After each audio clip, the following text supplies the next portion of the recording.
Saya kali ini akan menjelaskan tentang cara mengatur antrian. Untuk yang pertama, saya akan menjelaskan tentang pembahasan objektif yang ada di chapter 12 ini. Yang pertama adalah pandangan ekonomi terhadap antrian menggunakan beberapa contoh. Dan kemudian jenis-jenis antrian, lalu psikologi di balik laws of service, kemudian aplikasi strategi untuk menyalurkan 4 atribut antrian, lalu esensi dari sistem antrian, dan kemudian hubungan antara distribusi waktu eksponen negatif dengan kedatangan dan distribusi Poisson tentang rating kedatangan. Pembahasan pertama adalah antrian secara ekonomi. Antrian secara ekonomi bagi karyawan, mereka bekerja tidak secara efisien, membuang waktu, karena tidak mampu melayani banyak tamu dalam waktu yang sama, sehingga gaji yang diberikan tidaklah produktif. Bagi tamu, mereka membayar dengan sia-sia, lalu mereka juga merasa bosan, jenuh, kelelahan, dan masalah-masalah psikologi lainnya. Kemudian pandangan ekonomi antrian terhadap karyawan. Di sini lebih mendalamnya dalam kompetisi pasar. Antrian panjang bisa menimbulkan kehilangan pendapatan. Mengapa begitu? Karena seperti yang saya jelaskan, staf itu tidak mampu mendapatkan banyak tamu. Jadi solusinya yang didapat itu pertama adalah jika di restoran seperti itu, selain menyediakan tempat duduk restoran yang ada meja, ada kursinya, mereka juga menyediakan tempat bar. Jadi kalau seandainya tempat itu penuh, jadi mereka bisa dialokasikan di tempat bar. Kemudian seperti tempat bermain, seperti di Ancol begitu, mereka memisahkan antara tempat pembelian tiket dengan wahananya. Jadi mereka mengantri di depan, jadi mereka tidak perlu mengantri lagi setelah mereka masuk ke dalam Ancol. Kemudian pandangan ekonomi antrian terhadap tamu. Seperti yang kita ketahui adalah tamu adalah sumber pendapatan bagi sebuah perusahaan. Sebagai contohnya, solusi dari masalah tersebut, kita bisa meminta pasien, seperti halnya contohnya di rumah sakit, seperti itu, kita bisa menolong pasien, bisa sambil mengisi formulir sambil menunggu dokternya. Kemudian yang kedua, tamu bisa mengambil cemilan seperti kerupuk atau snack. Seperti contohnya itu di BMK, di Lipo itu sudah ada. Jadi sambil kita menunggu orderan, mereka juga menyediakan, meminta kita untuk mengambil snack. Gitu. Selain contoh tersebut, fasilitas menunggu antrian juga sama pentingnya. Karena mereka menunggu lama dan mereka ingin kenyamanan, gitu. Jadi seperti contohnya kita menyediakan fasilitas TV, ataupun buku-buku atau majalah, dan sama pentingnya dengan seperti food stand atau toko-toko stand kecil menjual pernak-pernik, jadi menghilangkan kebosanan atau menghilangkan rasa jenuh sambil menunggu begitu, dan lain-lain sebagainya.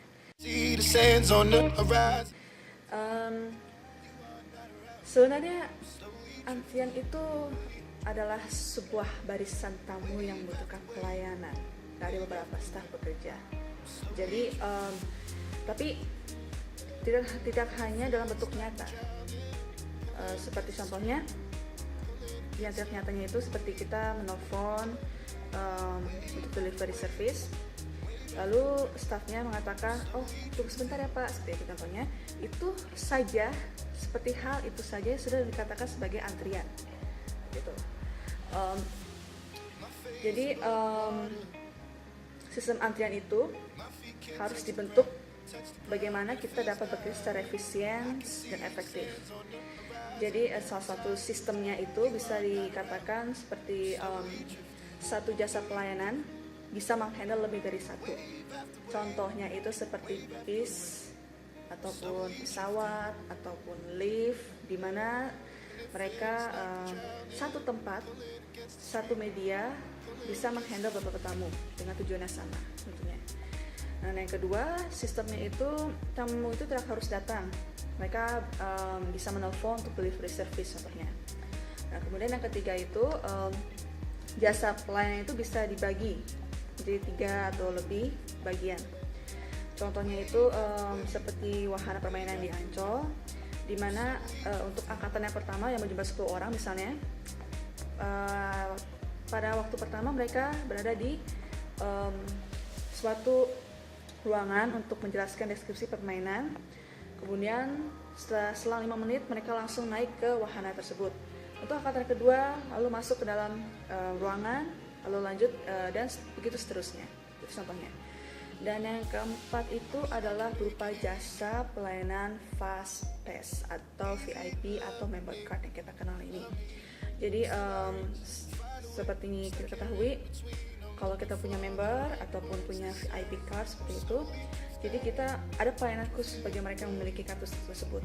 Jadi mungkin antriannya itu mungkin terlalu panjang, jadi 2 atau 3 orang kita langsung dapat jasanya seperti itu.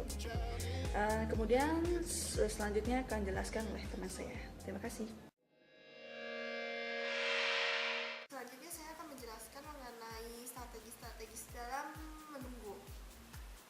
Dalam suatu restoran, kita harus memiliki strategi-strategis yang harus dilakukan, khususnya dalam hal tamu menunggu.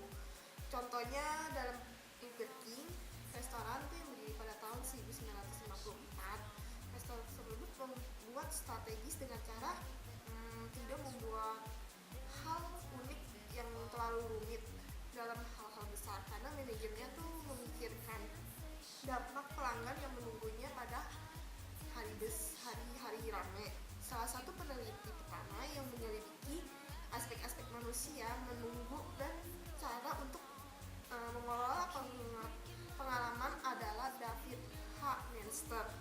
Ia mengatakan bahwa mengelola garis tunggu merupakan cara efektif agar dapat memberi mereka keunggulan dalam pasar masing-masing.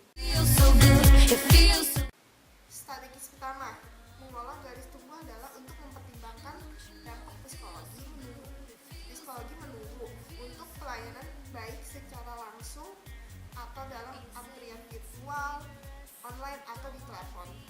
Ada 2 hukum dalam 2 hukum service.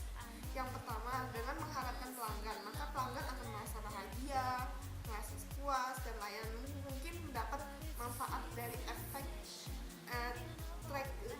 trickle down, yang artinya pelanggan merasa bahagia, senang, maka pelanggan akan memberitahu kepada teman-teman yang lainnya tentang pelayanan yang baik di restoran tersebut. Efek trickle down itu dapat bekerja 2 arah, yaitu layanan bisa mendapat reputasi buruk dengan cara yang sama, atau layanan mendapat reputasi baik dengan membuat cerita lebih menarik bagi pelanggan untuk menyampaikannya kepada yang lainnya. Lalu hukum kedua itu bahwa sulit untuk bermain catch up ball. Itu dalam arti bahwa kesan pertama dalam mempengaruhi seluruh pengalaman layanan. Oleh sebab itu, layanan yang membutuhkan pelanggan untuk menunggu akan disarankan untuk membuat periode pengalaman yang menyenangkan. Dalam menunggu mungkin pelanggan akan merasa bosan, buang-buang waktu dalam menunggu, dan juga merasakan kekosongan. Sehingga strategi kedua mengelola pelanggan yang menunggu adalah tantangan organisasi layanan untuk mengisi waktu dengan cara yang positif. Contohnya menyediakan kursi yang nyaman untuk tamu yang menunggu, maupun dekorasi ruangan tunggu yang menarik yang dapat menghibur lingkungan sehingga dapat mengisi kekosongan. Biasanya dekorasi dan aksesoris di seluruh ruangan tunggu dapat mempengaruhi secara tidak langsung persepsi menunggu. Selain itu, cara untuk mengisi waktu yang banyak dicatat dalam literatur adalah memasang cermin di dekat lift, misalkan di hotel. Itu dapat mengurangi keluhan dalam hal menunggu.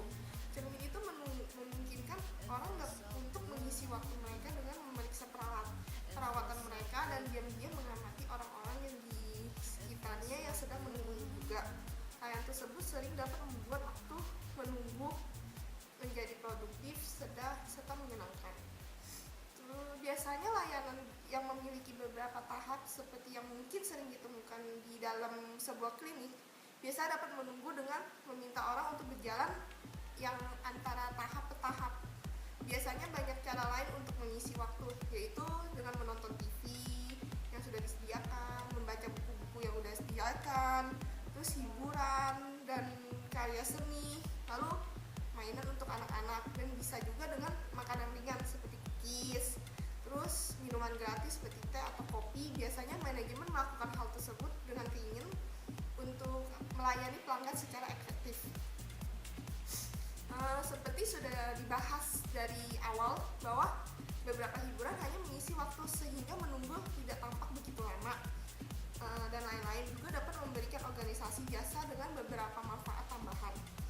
Strategi ketiga mengelola pelanggan yang menunggu adalah untuk memberikan asumsi pelanggan agar mereka merasa bahwa mereka itu bisa tidak menunggu yang pada kenyataannya menunggu. Yang strategi keempat itu adalah untuk mengelola pelanggan menunggu melibatkan cara menghilangkan kecemasan pelanggan tentang berapa lama mereka tuh akan menunggu. Jadi manajemen itu harus mengakui kecemasan ini dapat mengembangkan strategis untuk menguranginya. Contohnya, manajemen antrian di Burger King restoran seperti kita ketahui, bisnis awalnya menggunakan konvensional line up yang dibutuhkan pelanggan untuk mengatur diri mereka sendiri dalam mengantrian tunggal di belakang kasir. Namun ketidakpuasan dengan lambatnya pengaturan single line itu membuat Burger King itu untuk mencoba hospitality line up. Itu dimana cash register yang menata ruang di sepanjang meja dan pelanggan memilih jalurnya. Beberapa pelanggan menikmati tantangan tersebut sehingga dapat memilih garis yang terbaik. Akan tetapi bagi pelanggan yang hanya ingin membeli makanan ringan, itu mereka memilih yang jika mereka memilih jalur yang salah mungkin membuat mereka tuh merasa kesal. Dalam pengaturan ini, kasir yang mengambil pesanan juga menyiapkan pesanan. Meskipun perhotelan line up terbukti sangat fleksibel dalam memenuhi kebutuhan yang beliau debutkan, itu lebih padat pada karya daripada konvensional line up. Akhirnya Burger King diubah perubahan lain. Kali ini menggunakan kedua-duanya, yaitu multi konvensional line up yang merupakan gabungan dari kedua sistem sebelumnya.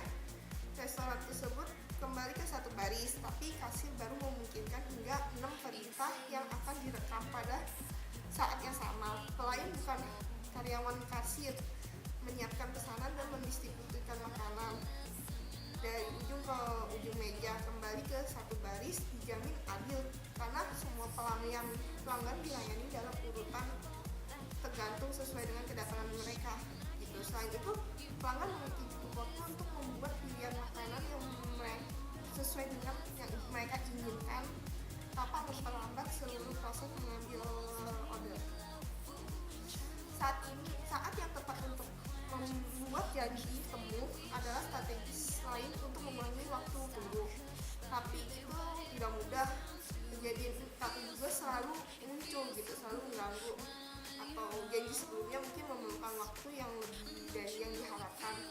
Jika waktu yang ditentukan tidak pasti, kecemasan tidak tahu berapa lama menunggu akan membuat kecemasan itu menjadi suatu penghinaan. Penjelasan sederhana dan permintaan maafan untuk keterlambatan bagaimanapun biasanya akan pergi jauh dalam membangun kembali hubungan baik. Menunggu yang tidak pasti dan tidak dapat dijelaskan menciptakan kecemasan mereka sendiri, dan yang seperti dijelaskan di atas, kadang-kadang beberapa kesalahan pelanggan saat pelanggan memilih ada yang baru datang, melihat ada yang baru datang, kemudian dilayani pertama. Namun kecemasan tentang lama menunggu akan berubah menjadi kemarahan tentang ketidakadilan itu semua. Lalu strategi kelima itu mengelola pelanggan menunggu, yaitu membahas masalah keadilan dalam proses pengiriman. Itu cara sederhana untuk menghindari pelanggan mengenai ketidakadilan, yaitu pelanggan yang pertama kali datang akan pertama kali dilayani dengan mengambil nomor antrian. Sebagai contoh, pelanggan memasuki pasar daging akan mengambil nomor antrian dan akan menunggu untuk dipanggil. Jumlah saat ini uang Sebuah saat ini tuh sedang dilayani dapat ditampilkan sehingga pelanggan yang baru datang dapat mengetahui seberapa lama mereka harus menunggu. Dengan sederhananya ini, manajemen yang telah mengurangi kecemasan pelanggan yang lebih lama menunggu dan tidak diperlakukan tidak adil. Sekian, selanjutnya akan dibahas oleh Fania.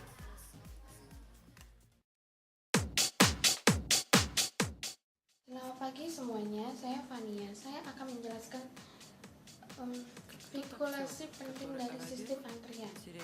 Spekulasi pemetaan untuk layanan yang sulit untuk mengatasi karena konsentrasi dari produksi layanan terjadi secara bersamaan.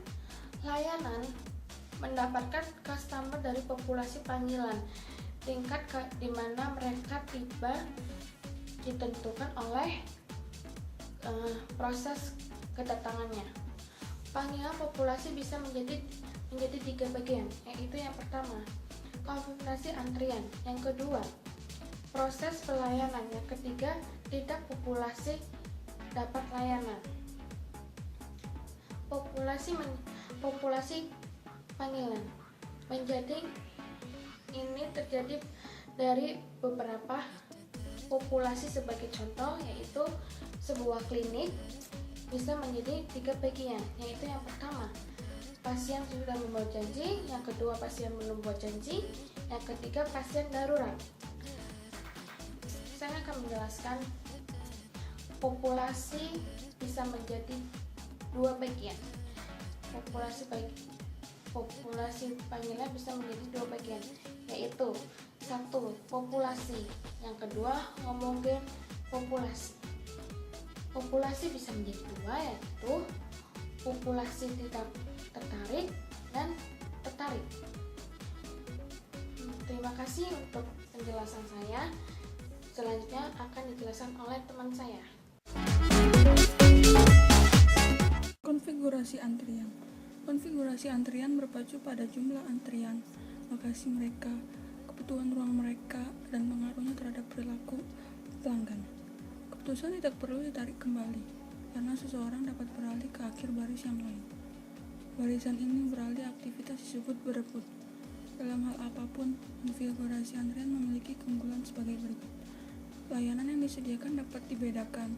Sebagai contoh, penggunaan jalur ekspres di supermarket. Pembagian kerja itu sangat mungkin. Sebagai contoh, DriveBank menetapkan teller yang lebih berpengalaman untuk jalur komersial. Pelanggan memiliki pilihan untuk memilih server preferensi tertentu. Perilaku bulking dapat menghalangi. Ketika pelanggan tiba dan melihat antrian panjang, antrian tunggal berliku-liku di depan layanan, mereka sering menafsirkan ini sebagai bukti ketika menunggu lama dan memutuskan untuk tidak bergabung. Ini adalah pengaturan yang populer di lobi bank, kantor pos, dan taman hiburan. Keuntungannya adalah pengaturan menjamin keadilan dengan memastikan bahwa aturan first come, first serve berlaku untuk semua pendatang. Privasi ditingkatkan karena transaksi tersebut dilakukan dengan tidak ada yang berdiri tepat di belakang orang yang sedang dilayani. Pengaturan ini lebih efisien dalam hal mengurangi waktu rata-rata bahwa pelanggan menghabiskan untuk menunggu dalam antrian. Disiplin antrian. Disiplin antrian adalah kebijakan yang ditetapkan oleh manajemen untuk memilih pelanggan berikutnya dari antrian untuk layanan. Disiplin antrian dinamis didasarkan pada beberapa atribut pelanggan atau status garis tunggu. Dalam pengaturan medis, prosedur yang dikenalkan sebagai triase digunakan untuk memberikan prioritas pada mereka yang akan mendapat manfaat paling banyak dari perawatan segera. Disiplin antrian yang paling responsif adalah aturan prioritas preemptif. Mempertimbangkan konsep layanan round robin seperti yang digunakan oleh dokter gigi dengan beberapa kamar pemeriksaan. Sebagai contoh, pasien diberikan anestesi lokal sebelum pencabutan gigi.